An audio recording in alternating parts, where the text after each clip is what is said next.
كل ما تفهم شخصيتك اكتر وايه الاتموسفير اللي انت بتنجح فيه بسهولة، كل ما هتنجح ببساطة وبدون مجهود.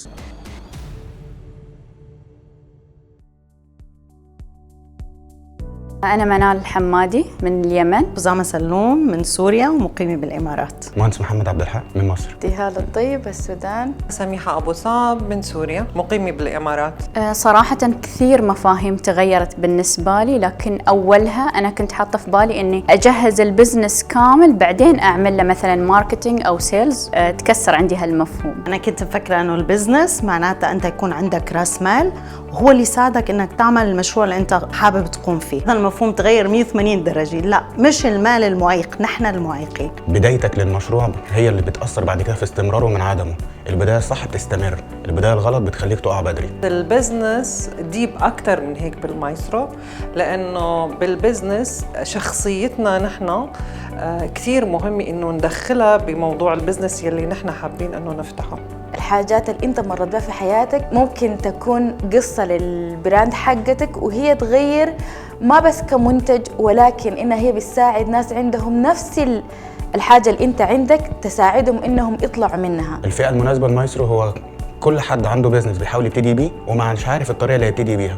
كل واحد فكر يبتدي ولسه ما خدش الخطوة. أي إنسان حاب إنه يشتغل على نفسه ويكون عنده own business وحاب إنه يكون financially stable. الناس اللي خايفين ياخذوا هاي الخطوة باتجاه يعملوا بزنس. كل زول انه حاب يبدا بزنس، او حتى الموظفين. الفئات يلي عندها فكرة بزنس بس خايفة تخوض هذه التجربة لأنه ما عندها الإكسبيرينس أو الخبرات اللي قادرة تعمل إمبروف لهذا البزنس يلي إلها. يعني أول حاجة حعملها بعد ما أخذت المايسترو إنه رح أعمل المشروع اللي بخصني، حتى لو كان قطعة واحدة ما عاد يفرق معي، لأنه المعيقات بالنسبة لي انتهت خلاص.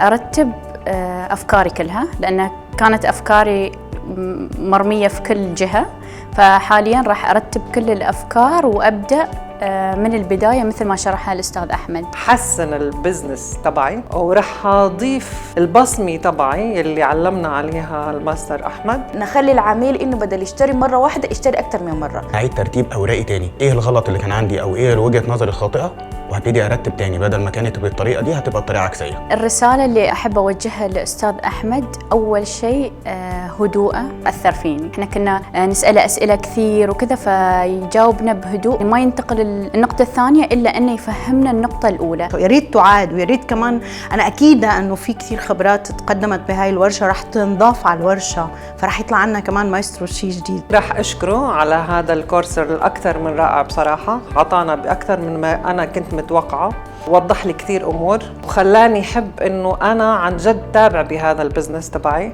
شكرا كثير. You are a good person. Go ahead. شكرا. شكرا كثير.